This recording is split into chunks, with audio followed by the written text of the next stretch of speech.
Good morning all of you. अभी मैं नया चैप्टर चालू कर रहा हूं, लॉज ऑफ मोशन। डेफिनेटली जो इक्वेशंस हम डील करने वाले और बाकी का डिस्कशन आपका हो चुका होगा, लेकिन फिर भी इसको रिवाइज करना बहुत जरूरी है, बिकॉज लॉस की तरफ देखने का तरीका आपका बदल जाता है। सो वेल, और एक बात ध्यान में रखेंगे, mechanics is important part of physics. उसमें अगर आपका मास्टरी अगर आ गई in mechanics, you won't have any further problems. कुछ आगे में आपको प्रॉब्लम्स बाकी के टॉपिक्स पे आ ही नहीं सकते। इनफैक्ट तो लॉज ऑफ मोशन में फोर्स डिस्कस करना है, inertia and newton's laws of motion. Now what do you mean by force? Force is an agency, push or pull, which can bring about a change, or it tends to change the state of rest or uniform motion, or the motion of a particle of an object in a straight line. And a force can change the speed, it can bring about a change in the direction. Shape के बारे में भी हम discuss कर लेंगे। So force is capable of, force यानी क्या करेगा? It is capable of changing what? The speed. It is capable of changing the direction of motion. और किसी ऑब्जेक्ट का शेप भी बदल सकता है अगर आप फोर्स अप्लाई करेंगे तो। स्पीड के बारे में बहुत सिंपल उदाहरण है। We take the example of cart and horse. The cart is at rest. The horse is at rest. जब एक घोड़ा खींचेगा कार्ट को, तो motion will start. First the cart was at rest, अभी मोशन चालू हो चुका है। घोड़ा अगर ज्यादा ताकत और लगाता है तो definitely what will happen? The speed will increase. So force which is applied by the horse has started the motion, motion भी चालू हो गया और स्पीड भी उसकी बढ़ गई। So force can bring about change in speed, it can start motion also. Direction के बारे में देख लीजिए। कार में स्टीयरिंग रहता है, आप जब फोर्स अप्लाई करेंगे तो what will happen? The direction of motion of the car will change. Effectively हम टॉर्क अप्लाई करें, टॉर्क के बारे में बाद में डिस्कशन करेंगे, बट इंपॉर्टेंट पार्ट ऐसा है कि आपने फोर्स जब अप्लाई किया तो what has happened? The direction of motion of the car has changed. ये भी एक उदाहरण हो गया। शेप के बारे में अगर मैं टेनिस बॉल लेता हूं, उसको अगर मैं ऐसा प्रेस करूंगा तो what will happen? The shape of the tennis ball will definitely change. So force can bring about change in the speed, direction and the shape can also change when you apply force. एक और important part में यहां पे point out करूंगा। हम बोलेंगे force brings about change in state of rest और it tends to. अब टेंड्स टू बोलना इसलिए जरूरी नहीं कि फोर्स आपने अप्लाई किया तो it will change the state of rest और ऑफ मोशन। जरूरी नहीं है, फॉर द सिंपल रीजन, मैंने अगर बोर्ड को फोर्स किया, अगर मैंने फोर्स अगर अप्लाई किया, बोर्ड तो जगह से हिल नहीं रहा। अब बोर्ड जगह से हिल नहीं रहा, लेकिन टेंडेंसी डेफिनेटली रहेगी टू मूव। तो मैंने फोर्स जो अप्लाई किया है, it tends to bring about a change of state of rest, लेकिन एक्चुअली मोशन में नहीं आया इनफैक्ट। इसलिए हम क्या बोलते हैं? It tends to do that. More precisely we will say that it tends to do that. Next, inertia के बारे में डिस्कशन करना बहुत जरूरी है। And what do mean bye inertia? Is the inherent property, inherent का मतलब रहेगा inbuilt property of the material body, by the virtue of which it cannot change by itself. ये important है। It cannot change by itself. Its state of rest or motion or direction of motion. खुद होके कोई भी material body, if it is in a state of rest, it will continue to remain at rest. अगर उसका motion चालू है in a straight line, with a constant speed, definitely it will be moving with a constant speed. तो speed अपने आप बदल नहीं सकती है, ये सबसे इंपॉर्टेंट है. What do you mean by inertia? The material body cannot change by itself, खुद होके. It cannot change the state of rest or uniform motion in a straight line. So well, इसका डिस्कशन बहुत important है. Inertia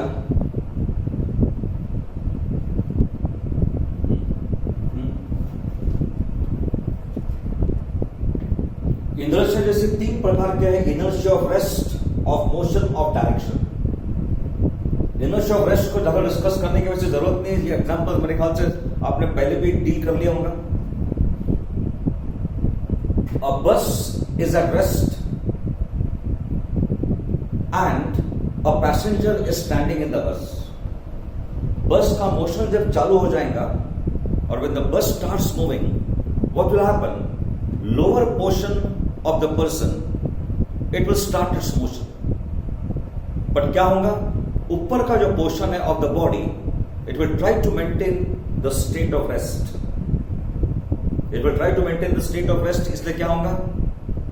The passenger falls backward. मैं repeat कर रहा हूं. Lower portion of the body, it has come in motion. और ऊपर का जो पोर्शन है, it is trying to maintain the same state of rest. इसीलिए the person will fall backward. This is the inertia of rest. Inertia of motion में देख लीजिए आप. बस पैसेंजर्स के साथ it is moving with some uniform velocity. Passenger बैठा हुआ है, ऐसा मान लेंगे हम.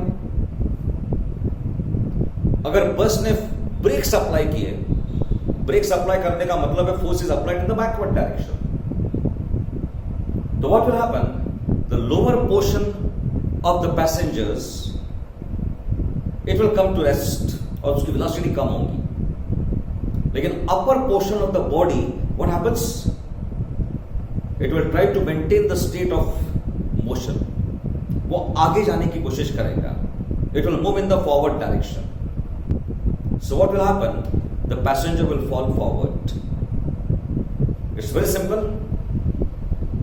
बस और passenger they are moving with some uniform velocity. Bus ने ब्रेक्स अप्लाई कर लिया. तो ब्रेक अप्लाई करने के कारण क्या होगा? The lower portion of the body will come to rest. The upper portion, it is trying to maintain the same motion. So what will happen? The passenger will fall forward. So this was inertia of motion. अब inertia of direction के बारे में देख लीजिए. अब car with the passenger is moving with a uniform velocity like this in a straight line.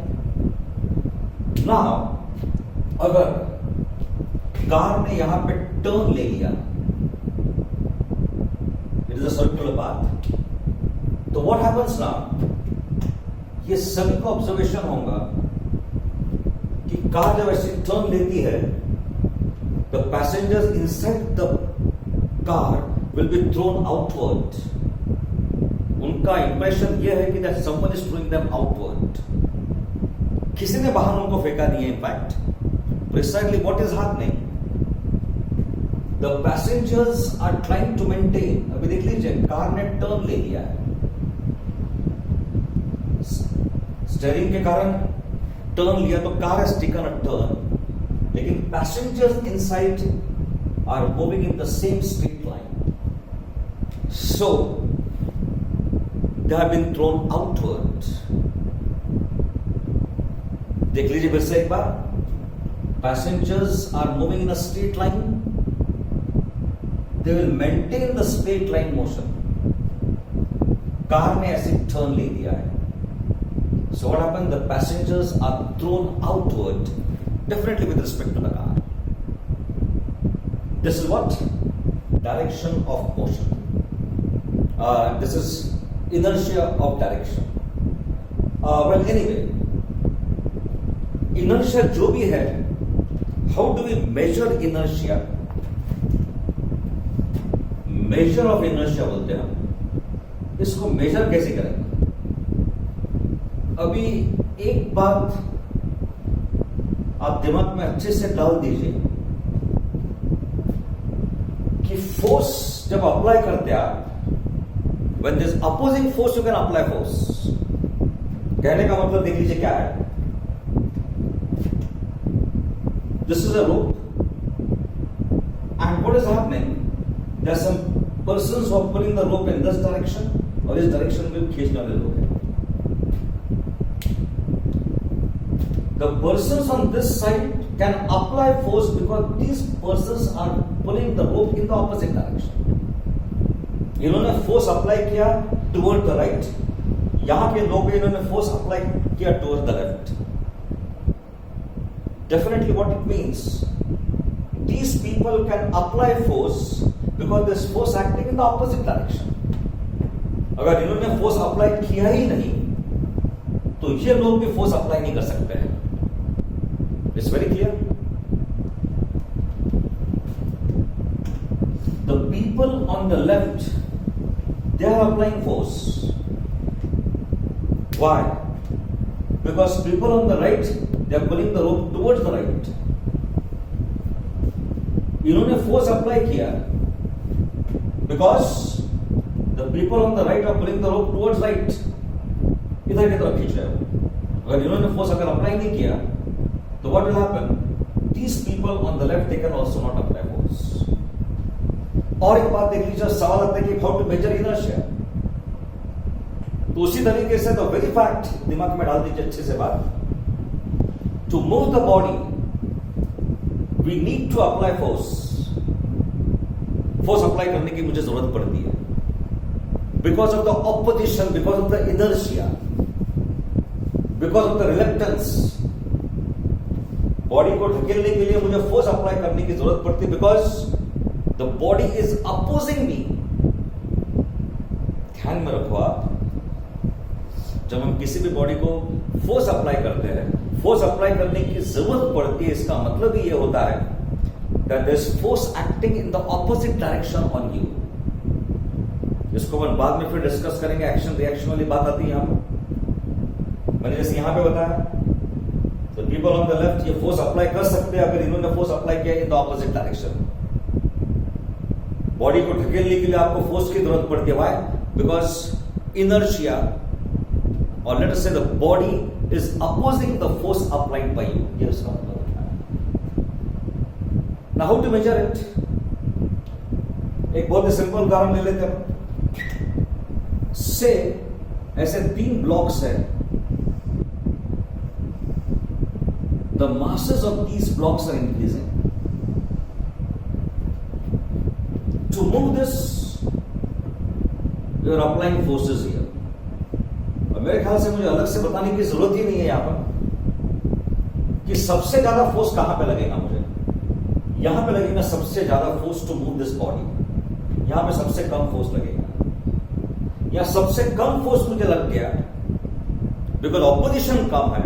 Opposition to motion, तो यहां पर ऑपोजिशन सबसे ज्यादा है. सो मुझे सबसे ज्यादा फोर्स अप्लाई करना पड़ता है. ऑपोजिशन सबसे ज्यादा का मतलब होता है इनर्शिया सबसे ज्यादा है. So it directly means that more is the mass, more is the inertia. तो हम क्या बोलेंगे? Mass is major of inertia. क्या बोलेंगे? Mass is major of inertia. मैं रिपीट कर रहा हूं, देख लीजिए एक बार. सबसे छोटा मास है, ये थोड़ा बड़ा है, and this the mass is maximum. It's very clear कि यहां पे ज्यादा फोर्स अप्लाई करना पड़ता है. ज्यादा फोर्स क्यों अप्लाई किया मैंने? बिकॉज ज्यादा ऑपोजिशन है. ज्यादा ऑपोजिशन का मतलब होता है मोर इनर्शिया. तो ज्यादा मास, ज्यादा opposition, more inertia. Inertia measure करने के लिए क्या यूज करते हैं? Mass. Mass is the measure of inertia. I think it's very clear to all of you. Next the topic जो मुझे डील करना है, इट इज मोमेंटम. डेफिनेशन तो सभी को मालूम होगा, it is mass multiplied by velocity. लेकिन ये आता कैसे देख लीजिए आप. एक आधा टी टेबल का टॉप ग्लास का बना हुआ है. एक छोटा पत्थर लेते हैं, it is just release from one particular height, when it will hit the glass, glass शायद टूटेगा नहीं, लेकिन अगर मैंने एक पत्थर लिया जिसका मास ज्यादा है, सेम हाइट से उसको रिलीज किया, डिस्कशन लास्ट टाइम मैंने कर लिया है, छोटा पत्थर रहने दीजिए, बड़ा पत्थर रहने दीजिए, the velocity acquired is same. तो ये बड़ा पत्थर जब हिट करेगा ग्लास को, तो maybe the glass will break. Small size का आपने लिया, वेलोसिटी वाज दिस, बड़े साइज का लिया, velocity same, but what has happened, इस बड़े पत्थर के कारण ग्लास के टूटने के चांसेस डेफिनेटली बढ़ जाते हैं। टू रिमेंबर, दोनों को अगर एक हाइट से आपने रिलीज किया, दोनों की वेलोसिटी तो सेम रहने वाली है। ग्लास के टूटने के चांसेस यहां पर ज्यादा है, सो इट डेफिनेटली मीन्स कि effect of motion depends on both quantities, effect of motion depends on mass and depends on velocity. ऐसा नहीं है कि सिर्फ वेलोसिटी पे, यहां पे वेलोसिटी सेम है, it depends on mass. If you take the case of the bullet,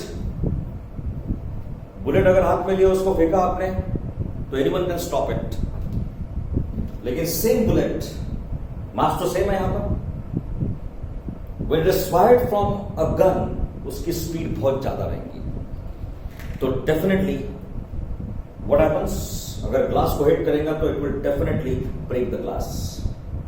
so well, anyway, effect of motion depends on two things, mass and velocity. इसलिए मोमेंटम को हम डिफाइन करते हैं as equal to mv।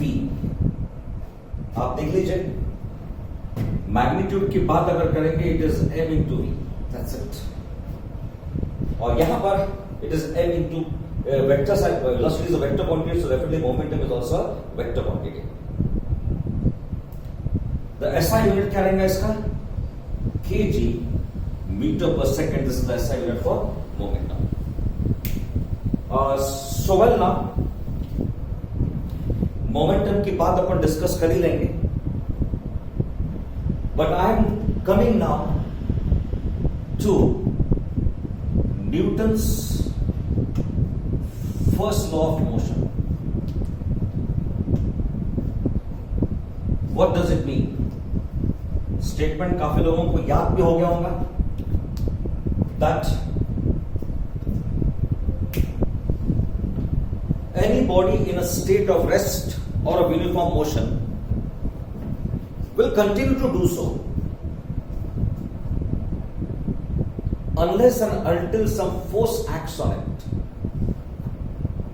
And the meaning here है, if it is in a state of rest, it will continue to remain in a state of rest.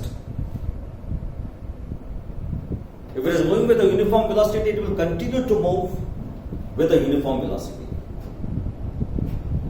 पहली बात तो बहुत आसानी से समझ में आती है, और चेयर लेते हैं, इट इज अ रेस्ट।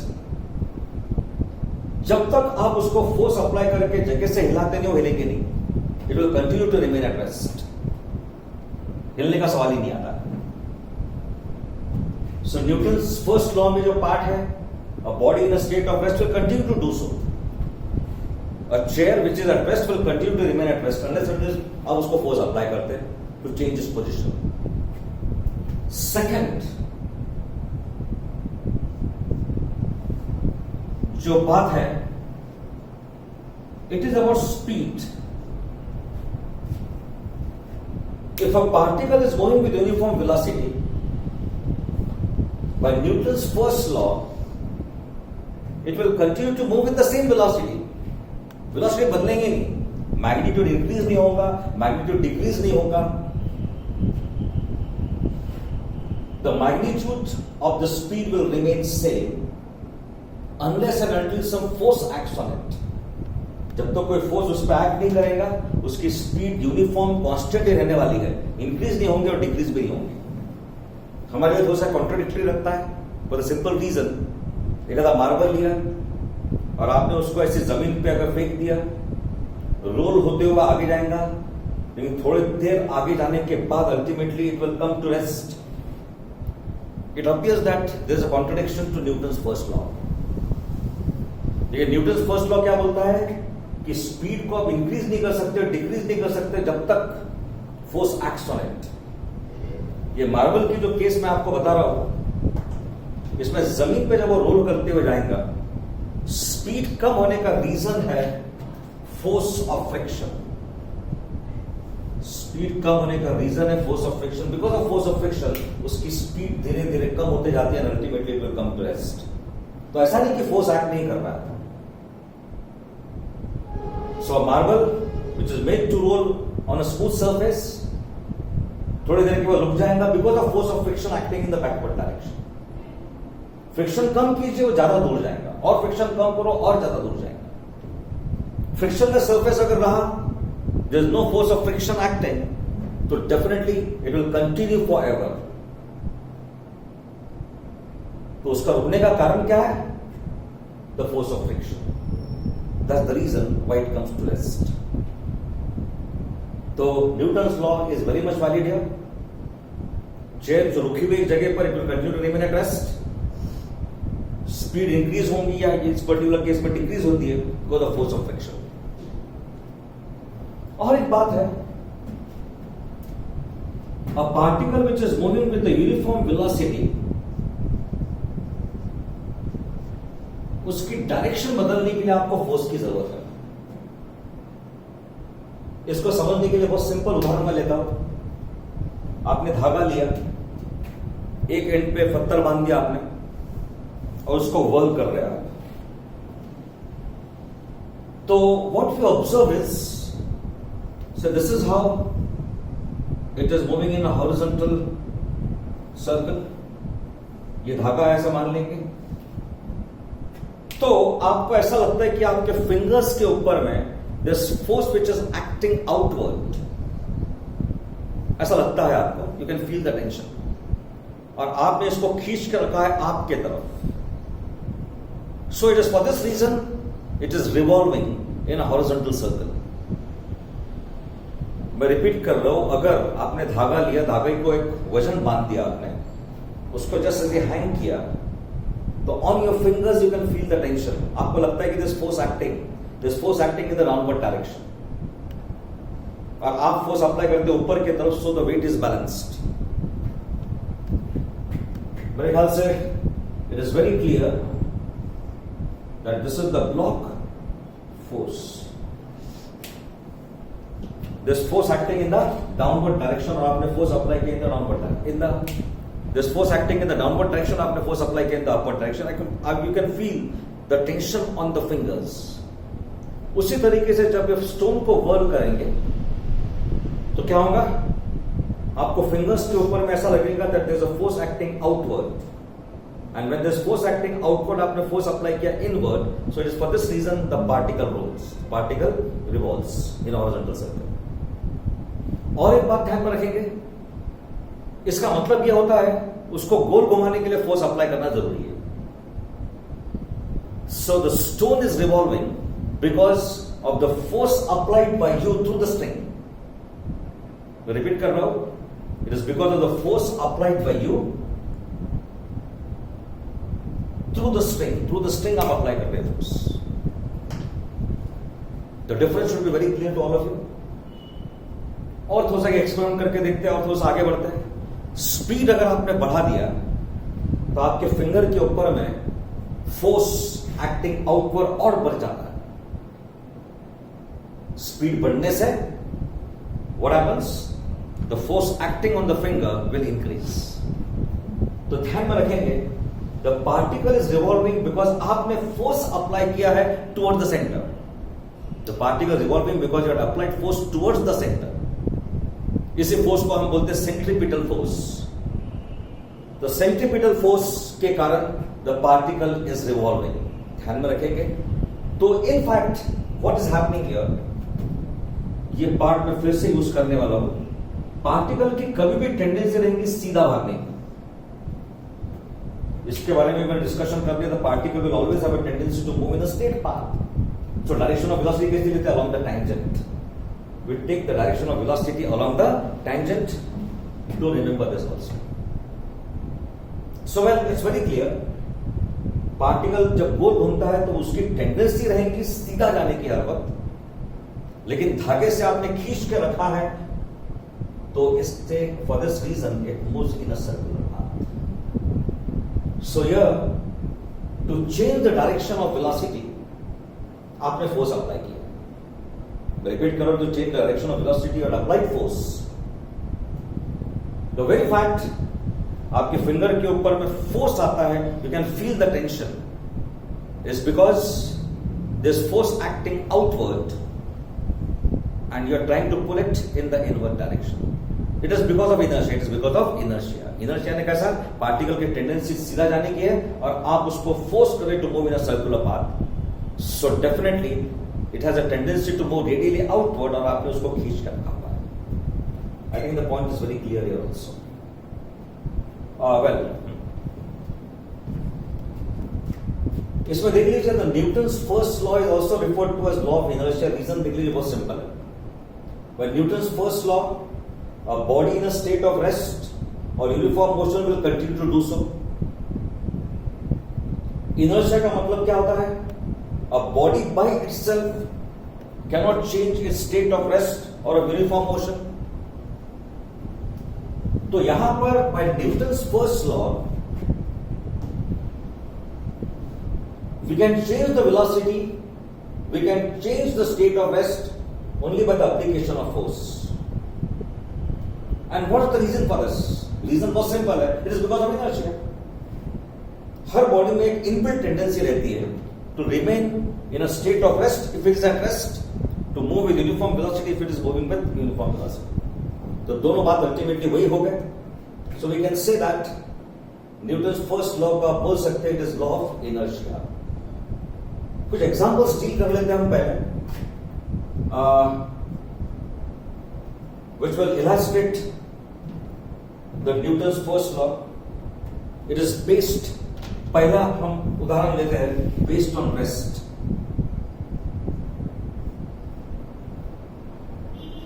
अभी आप देख लीजिए, अगर ये कार्डबोर्ड है, इसके ऊपर 10 पार्टिकल्स लगे हुए हैं और इसको अगर मैं ऐसा टैप करता हूं तो what will happen? 10 particles, if they try to maintain the state of rest, मैंने फोर्स अप्लाई किया कार्डबोर्ड को, मैंने फोर्स अप्लाई किया इस पेपर को, तो 10 पार्टिकल्स पे मैंने फोर्स अप्लाई नहीं किया. So what happens? The 10 particles will try to maintain the state of rest. Cardboard पीछे चले गया तो 10 particles since they maintain the state of rest वो नीचे गिर जाए. तो ध्यान में रखेंगे 10 पार्टिकल्स को यहां से निकालने का तरीका क्या है? यू टैप दिस, इसको पीछे लेके गए, 10 particles maintain the state of rest, ये कार्डबोर्ड पीछे चले गया, and so what happens? 10 particles they maintain the state of rest, they will definitely fall. ये एक बात हो गई. झाड़ को अगर आप जब से हिलाते हैं तो we know that fruits and leaves they will fall. आपने झाड़ को मूव किया है and what has happened? Fruits and the leaves they maintain the state of rest. So definitely what will happen? वो जहां पर है वहीं पर रहना चाहते हैं. ब्रांच पीछे चले गए and it is time to maintain the state of rest the fruit, so it will definitely fall. आपने फोर्स अप्लाई किया to the tree means you are in fact you are moving the branch. Branch पीछे चले गया या आगे चले गया, पीछे अगर जाता है it will try to maintain the state of rest the fruit, and so definitely what will happen? It will fall. ये रीजन है उसका. वेल, और एक सबसे important example, this is a string जिसपे ब्लॉक अटैच्ड है यहां पर, and this is the second string. This string is A and this is B, and this is a block. Let us suppose आप जब इसको झटके में खींचेंगे तो what happens? String B will break. बहुत फास्ट अगर खींचा आपने, सडनली आपने खींचा, लेकिन अगर आपने स्टेडी पुल अगर अप्लाई किया तो string A will break. Difference note कीजिए आप। अगर मैंने बहुत झटके में इसको खींचा तो स्ट्रिंग बी विल ब्रेक, लेकिन स्टेडी पुल अगर मैंने अप्लाई किया तो दिस विल ब्रेक। इसका रीजन क्या है? Reason is very simple. When I apply the force in the downward direction very fast, force आगे में ट्रांसफर हुआ ही नहीं। फोर्स पूरा कहां पर रहा? On the string B, so it will break. मैं रिपीट कर रहा हूं, फास्ट जब मैंने फोर्स अप्लाई किया तो फोर्स यहां से आगे बढ़ा ही नहीं, इनफैक्ट फोर्स यहीं पर रहता है, इसलिए so this will break. But when I apply steady pull, the string here, इसको दो फोर्सेस को ओवरकम करना है। पहला, वेट ऑफ द ब्लॉक, इसको बेयर करना है, and also the force which you are applying. Steadily it is been pulled in the downward direction. तो यहां का धागा अभी किसको बेयर करना है? उसको वेट ऑफ द ब्लॉक तो बेयर करना ही है उसको। इन एडिशन टू दैट, यहां पर जो आप फोर्स अप्लाई कर रहे हैं इन द डाउनवर्ड डायरेक्शन, उसको भी उसको बेयर करना है। सो डेफिनेटली, और यहां पर क्या है? We are just force acting in the downward direction, which is force F. And B पर क्या एक्ट कर रहा है? सिर्फ फोर्स एफ। और ए पर क्या एक्ट कर रहा है? Force F as well as the weight of the block. So definitely this block, this swing A will break. I think this examples are very clear. और एक बात है, based on inertia of motion. Inertia of motion में bus which is moving with some speed, when the bus is going with some speed, अगर वो jump लेता है बाहर के तरफ, तो what happens? उसके पैर जमीन पर टिक जाएंगे, it will come to rest. But the upper part of the body will continue to move. It will continue to have the motion. उसके कारण there is a chance that he can fall.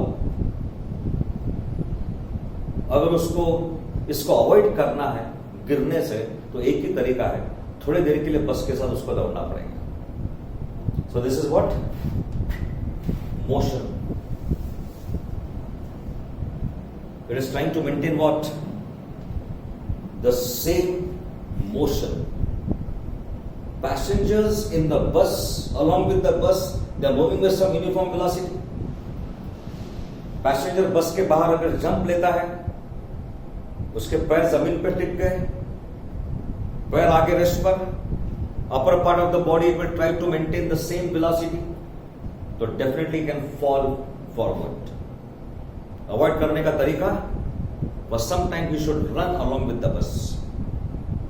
Then he can avoid the fall. एक और उदाहरण देख लीजिए, it's very interesting here. पहला उदाहरण तो ठीक है, second is very important. Train में आप जा रहे हैं, the train is moving with some uniform velocity. This is the compartment here. The train is moving with uniform velocity. अगर एक बॉल को आप ऊपर फेंकते हैं तो ऐसा लगता है, say you are standing here, तो ऐसा लगता है कि बॉल जो आपने ऊपर फेंका है, it is going in the vertically upward direction and वापस आप तक पहुंच गया।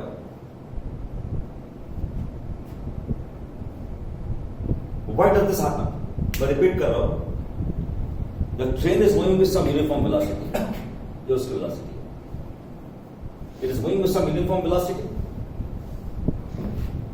बॉल को आपने ऊपर फेंका है, ऐसा लगता है कि बॉल ऊपर गया स्ट्रेट लाइन में और फिर नीचे आ गया, and you were able to catch it. Exactly हो क्या रहा देख लीजिए आप। इसका होने का रीजन ये है कि बॉल के पास इट हैज वेलोसिटी। और एक बात समझ लीजिए आप, पार्टिकल को एक हाइट से मैंने छोड़ दिया नीचे में, it will fall in the vertically downward direction. Just छोड़ दिया उसको। अगर मैंने उसको हॉरिजॉन्टल वेलोसिटी अगर दिया in this direction, what will happen? ऐसा पाथ लेते हुए नीचे गिरेगा। If you throw the ball in the horizontal direction, ऐसा नीचे जाके गिरेगा, उसको पैराबोलिक पाथ अपन बोलते हैं। नाउ बॉल जब आप फेंकते हो ऊपर की तरफ, it has velocity of the train. So definitely what happens? You are moving in the forward direction, you are in the train. The ball, because of inertia of motion, it is also moving forward with the same velocity. तो आप भी आगे गए, train भी आगे चले गई और बॉल भी आगे गया बिकॉज ऑफ इनर्शिया। तीनों साथ में आगे जा रहे हैं विद द सेम वेलोसिटी। तो अभी तीनों साथ में जस्ट फॉरगेट अबाउट दिस। तो आपको क्या लगेगा? The ball has moved upward and then is coming back to you. मैं रिपीट करो, ट्रेन की वेलोसिटी v है, ट्रेन आगे कितनी गई? मान लेते हैं 10 मीटर आगे गई है 1 सेकंड में। आप आगे गए 10 मीटर आगे, this is the train. 1 second में कितने आगे गए? 10 मीटर। आप आगे गए 10 मीटर और जो बॉल आपने हवा में फेंका है वो भी आगे गया because of inertia 10 metre. So precisely what is happening here, सबकी velocity in the horizontal direction is same और सबकी सेम वेलोसिटी रहने के कारण बॉल का हॉरिजॉन्टल मोशन आपको नजर ही नहीं आता। ट्रेन भी आगे गई, आप भी आगे गए, बॉल भी आगे गया, तो डेफिनेटली आपको समझ में आएगा ही नहीं। Horizontal velocity of the ball आपको समझ में नहीं आएगी। That's very clear. So it will appear that the ball has moved up and is coming down back to you. So I think the point is very clear. Inertia of motion जो indicate कर रहा है।